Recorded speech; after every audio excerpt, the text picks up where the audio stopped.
Hello and welcome to Sisters and Wellies. So it's very early in the morning. It is about 4:30 and I've just come to do the morning milking. So we're going to film the morning milking this morning. Good morning.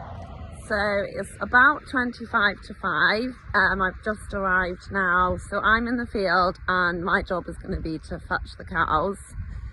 Annoyingly, it's literally like the mistiest morning ever. So I don't think we'll really be able to see a lot, but literally all I'm doing is walking the field, getting in any cows that are still out, and then I'll bring them back to the parlour. So off I go. So every morning, but especially on a morning like today where it is so misty, it's really important that we do check the whole paddock thoroughly and just make sure there's no cows out. I think you can just about see a cow there, so we'll go down now and bring her up, and any others that might be in here. But yeah, regardless, we'll walk the whole paddock right to the bottom and fetch in anyone that's out.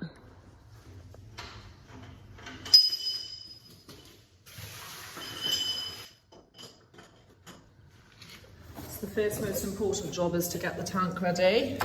Turn it on. Now the milk can go into the bulk tank, so that's where our milk is stored after we've taken it from the cows. So that's quite an important job, because if the milk isn't going into the tank, then we'd be losing it somewhere else. And then I'm just going to quickly do this filter, just change this filter here.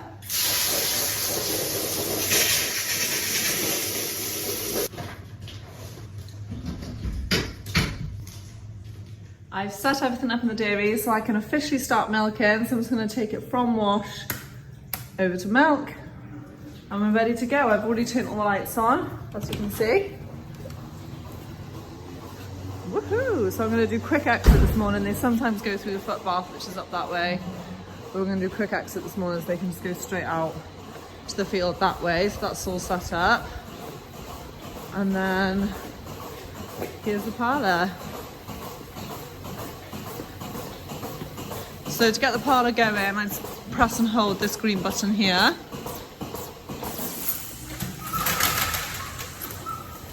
I love doing that.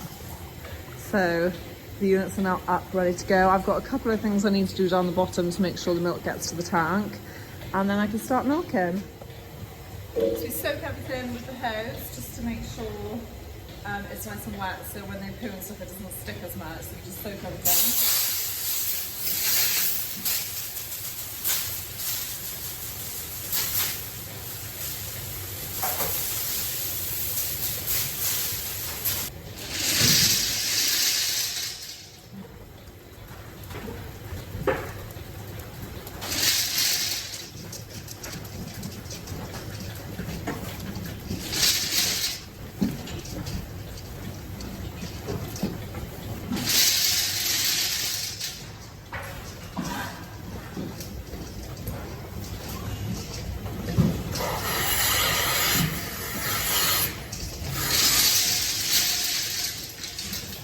As quick as that, I can start milking. So I'm going to go and put it on all the slow cows first, because they'll take a long time to milk, and then I'll come back and whack on their own.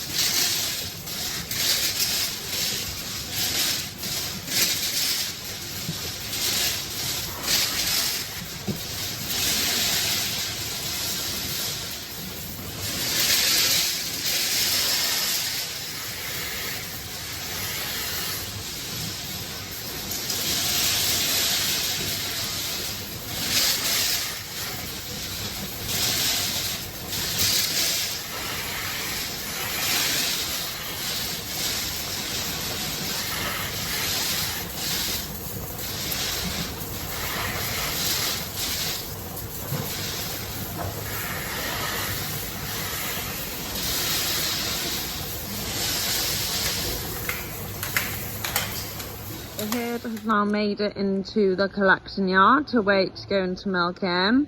So obviously the vast majority around that corner, this is just a few that are behind. So my next job is just to lock them in by shutting this gate, and then I'll be off to help Josie milk. Done.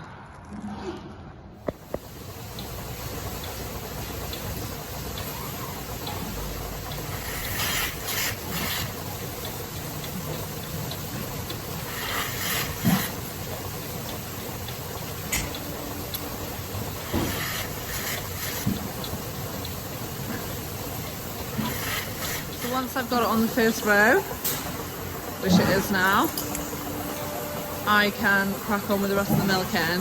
So I'm just going to lift these up. So this is what the units were on when they were being washed. So when we came into the parlour, this is what they were sitting on. And they do just lift up out the way. Otherwise you bash your legs on them and they are just sticking out a fair bit. So you can just literally like that, which is really handy. So I'm just going to go down and do that, and then we'll let the next row in.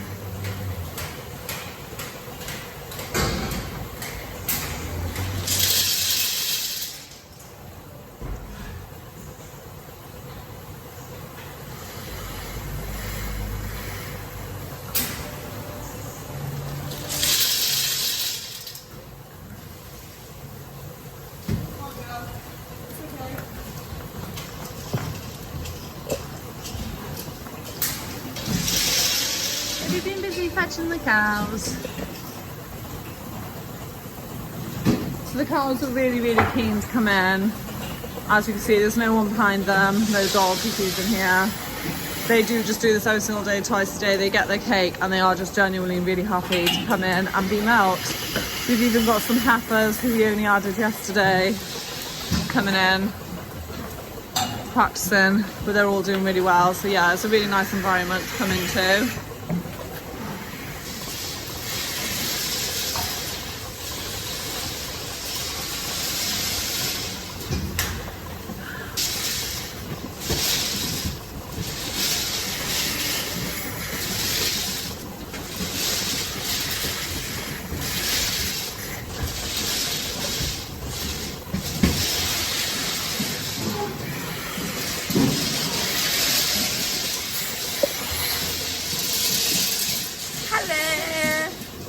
We've been joined. So this is about right where she normally joins me, within the second row. We do actually take it in turns, don't we? Yeah, because I fetched the cows this morning, next time I won't be fetching them. Yeah, we're taking in turns. So yeah, now she's here, we can whap this row on super duper quick.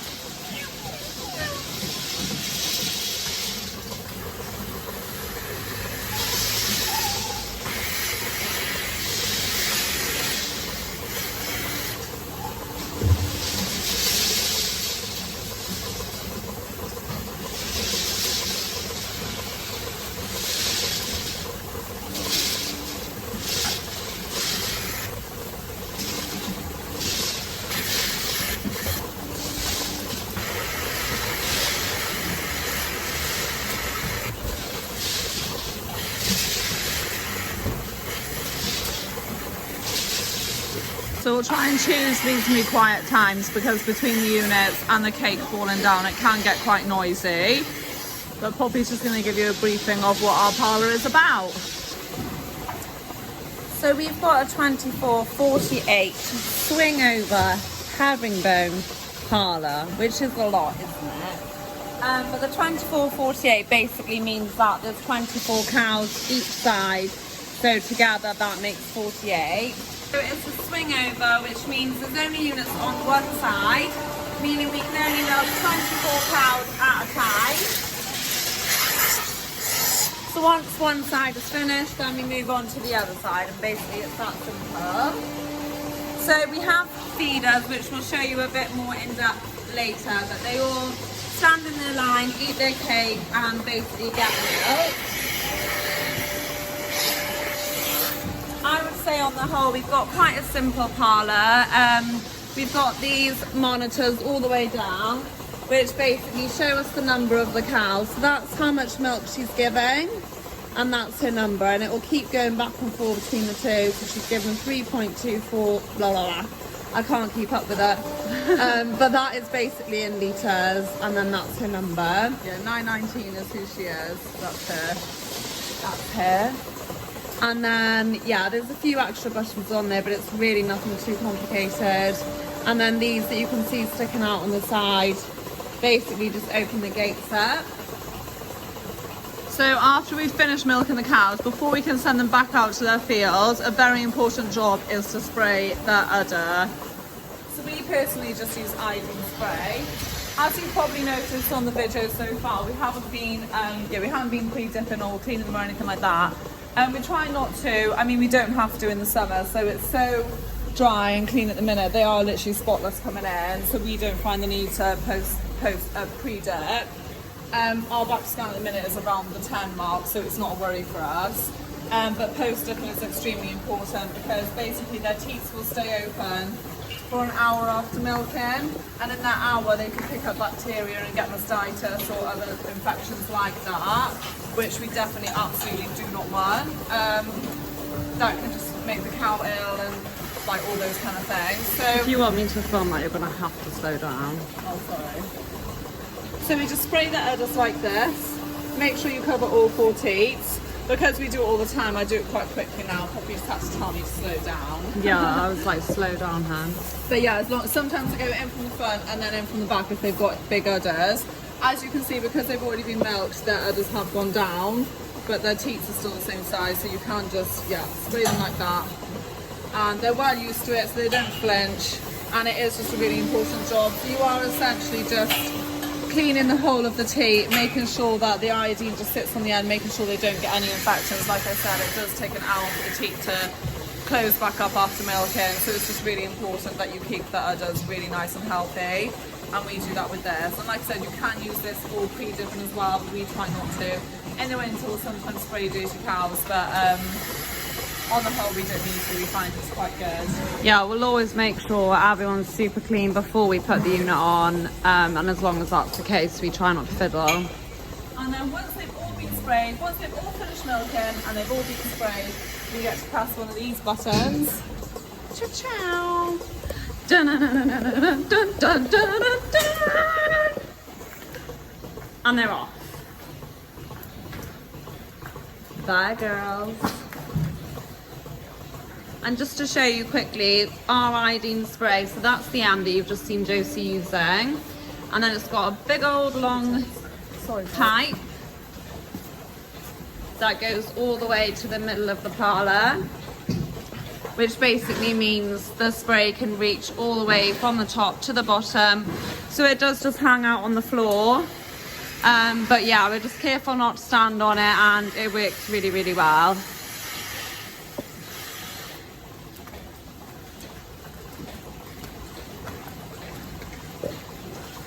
Really won't be in the parlour long at all. The average milking time is about 8 minutes, but that will vary depending on their lactation. But they're literally in, unit on, milk, and back out again. So yeah, it really, really doesn't take long, and then they're back to their normal routine. So as you can see, on their way out, they very politely just pooed all over our nice clean wall. So we do actually hose pretty much in between every single row. It's not often that we don't have to. And this is just to get rid of all the poo on the floor and mainly on the wall. Honestly, poo is the most sticky thing ever, and it will just stick like mad and stain the wall. And although after milking we do clean down like really in depth, it's just so much easier if you wash it off in between each row. And also we're strong believers that we're making milk for human consumption, and I know it goes through filters and gets cleaned and pasteurised, but we just think it starts here in the parlour. And keeping everything clean is quite important to us during the milking. So yeah, Pops is just giving it a little swirl before the next row comes in. So you will have to excuse us because we're filming. We'll be because we're filming, we will be a bit slower than normal. So we have got a lot of units off at the minute, ready to whap on. So would it normally be like this? Normally we try and keep up with the flow, but we might just be a bit slower this morning. But no one's judging, are they? So once that's happened, she can shut the front door gate. Oh, I wasn't filming that. And then press the bottom button for the bottom gate. Here come the girls. Here they come.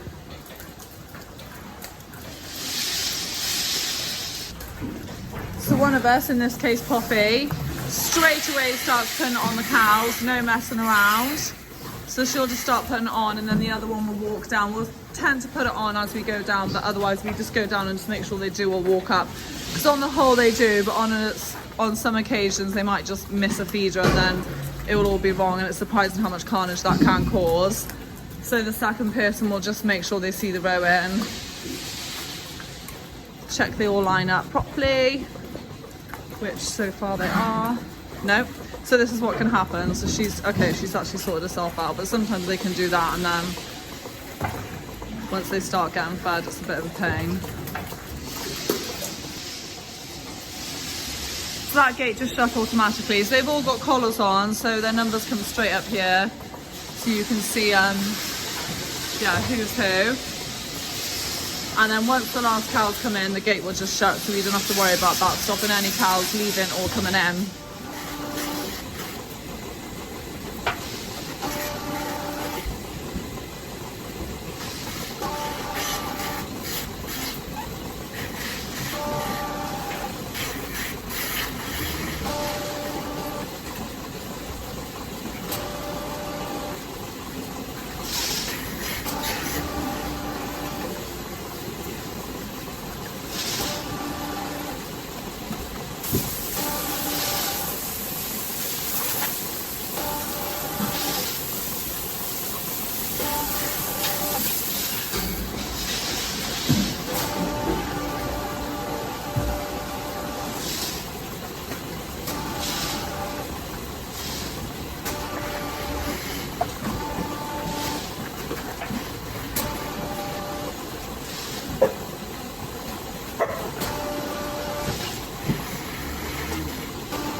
Mentioned, these are the new heifers that have just recently joined the herd.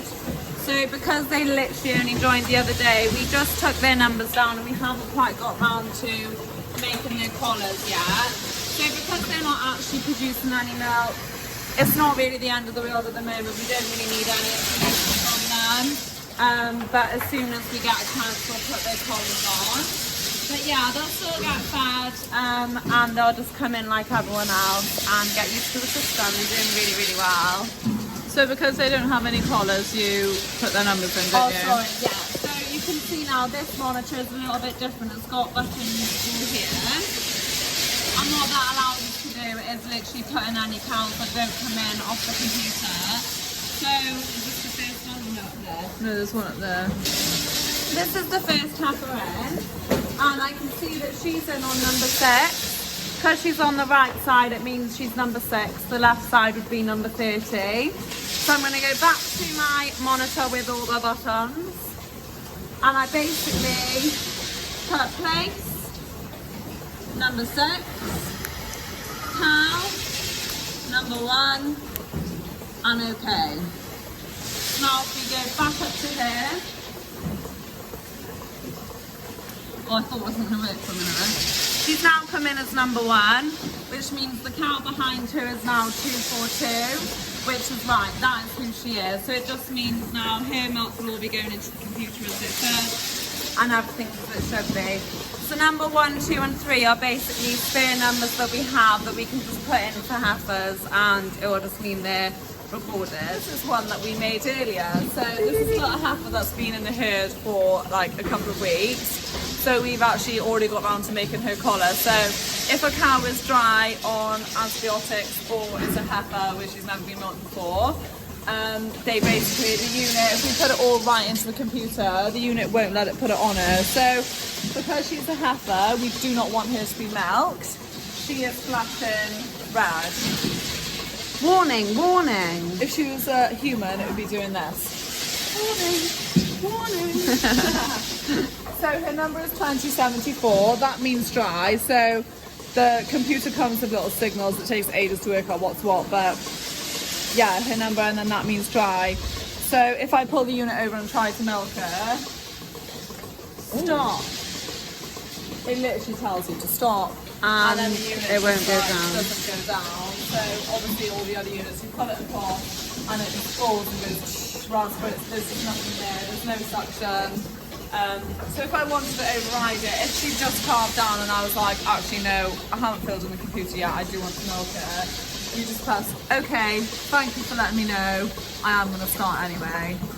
So yeah, if you're that silly to then milk her, like, but you can override it, so that's the most important thing. And that's why we always make sure, like, they've got their blue tape, and there's kind of 2 things to stop them being milked for extra precaution. So blue tape means dry, red tape means antibiotic, or just for a high cell or whatever that you want to put in the bucket for the calves or to dump.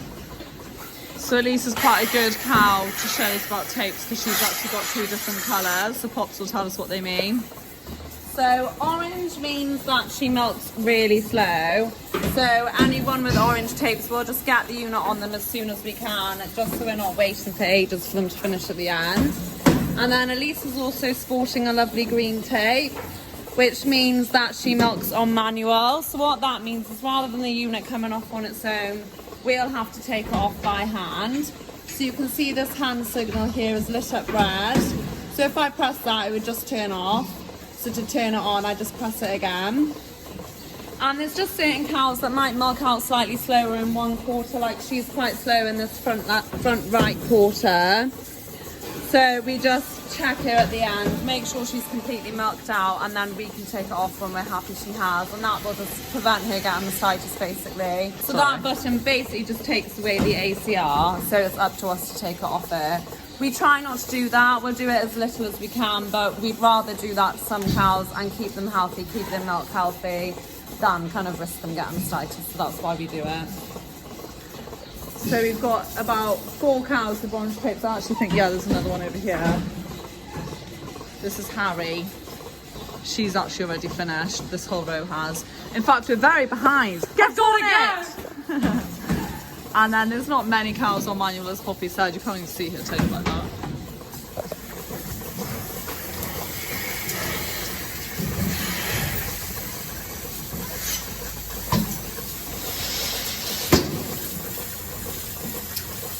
It's very satisfying to watch all the milk being pumped out.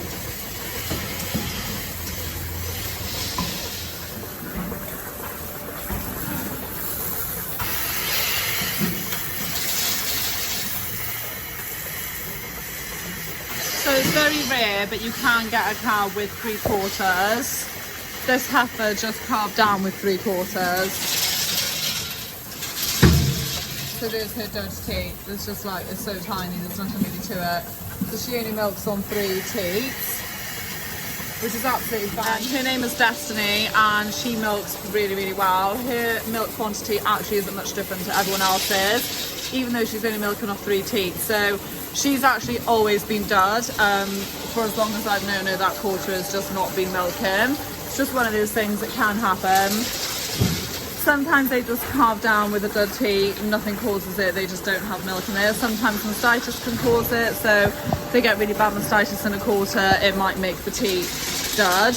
And then sometimes they just have a deformed teat that you can't milk out of, and you just don't milk it. So yeah, a few different things can cause it, but she's one of them, Destiny. So this is one of our heifers from the Springs.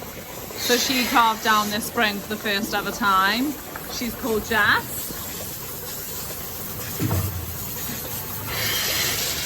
She's a lovely, lovely little heifer. Really well behaved. She's, yeah, just done really well.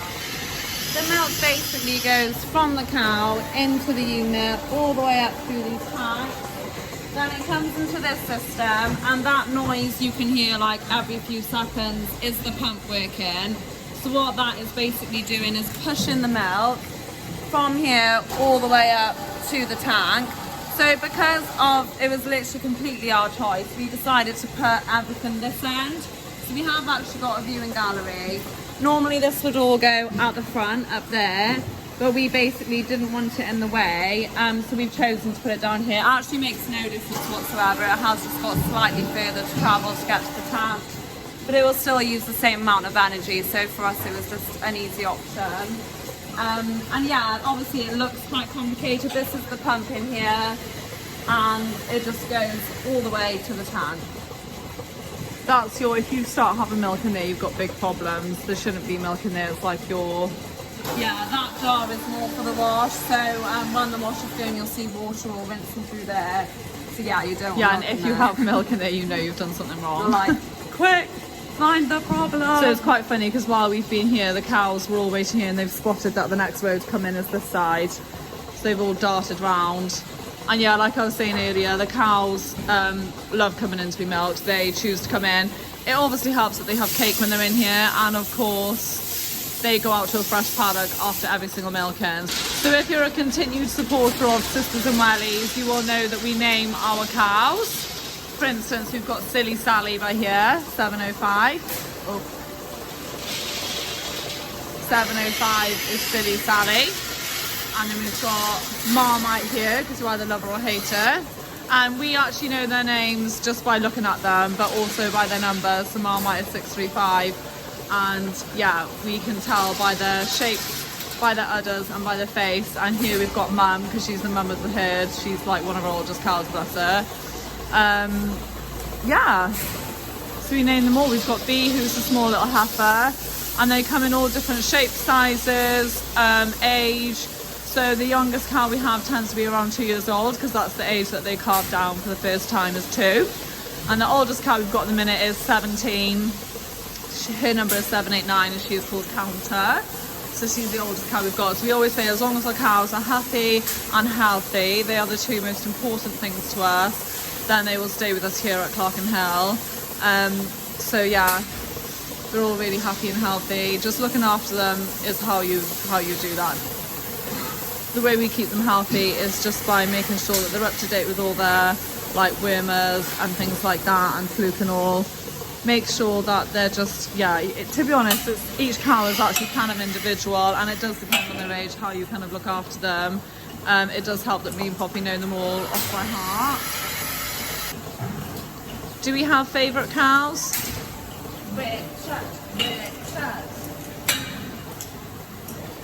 We always say we don't, and like on the whole we actually don't. Like we obviously love and care for them all the same, but you can just like naturally have favourites. Yeah. Like Richard is Poppy's daughter, so I used to have a cow called Poppy, and then she had a daughter, named her Richard, and now Poppy has passed on, so Richard is my favourite. Simples. Okay. So just for anyone who's unaware or anyone that would like to know, I'm going to show you putting it on a cow. So that udder is always at the rear end, so you can see her udders right here. This is why the Parlour is designed how it is, so that you can get easy access to her udder. So a cow will have 4 teats. So she's got 2 at the back and 2 at the front. They come in different shapes and sizes and colours. As you can see, hers is black, but the heifer in front, she's got spotty ones, black and white. Some might just have like pink, I shouldn't say white, because they're pink, aren't they? So yeah, they've all got different shapes. Some might have like really thick teeth, some might have like really small dainty teeth. So that all kind of varies on the cow, and there's no right or wrong. They're all beautiful. They're all beautiful. So yeah, their tail just obviously covers their vagina and goes on the back, so you just kind of move that out of the way if you need to. As you get used to milking, the tail isn't really a bother. So the first thing you always do is just let her know that you're here. So even the cows who've been milking for about 10 years, it's still like, it's like if someone just came and poked on the back, you'd be like, ooh. So it's just nice to let them know that you're there. So I'm just going to smooth her over like that, and then just like, hey girl. And then I'll strip her teeth. So yeah, I'll just make sure that strip all 4.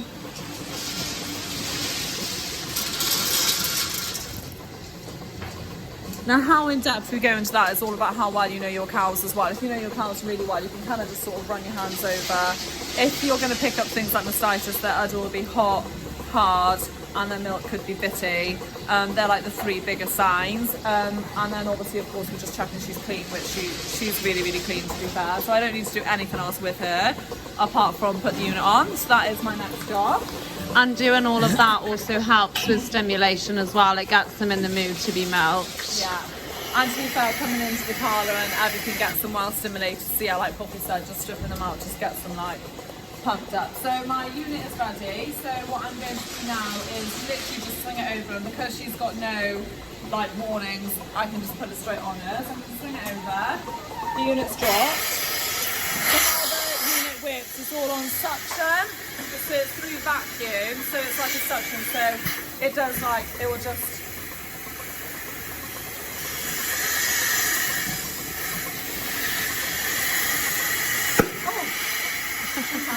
so yeah, that's how it works. And then inside the unit is a pulsation, so it's like essentially going like this. So you know when like you see people cartoon milking a cow and they're like, well, that is literally what this is doing inside. So I kind of just let her know again. So like put it on the front teat first, just because I find it easier, and then I'll come through to her back teat, like so. And then she will start milking straight away, as you can see. And it is as simple as that. Obviously it gets easier the more you do it. It is like, I could do it in my sleep now, but we've been doing it for 10 years. And this is the thing, when you're milking the cows every single day, twice a day, it does just become second nature to you. But I do appreciate someone coming into the parlour for the first time, that would be like, ah. But yeah, they're all really, really good girls. Like we haven't got like any real kicky ones. We're quite lucky; they're all pretty tame and friendly. But yeah, they've all got their own temperament, but on the whole, they're pretty good. And it is as simple as that. And she is just milking away now. So her uterus will come up here, and when she finishes, in about 5 minutes, that unit will just come off itself. So I don't need to worry about her anymore until she's finished milking.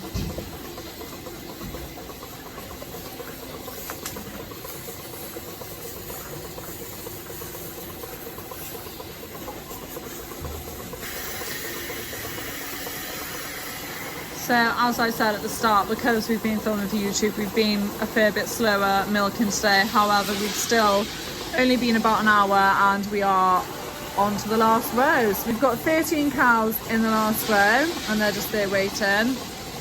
So yeah, we've done quite well considering. So milking, yeah, will take just under an hour at the minute, which is ideal.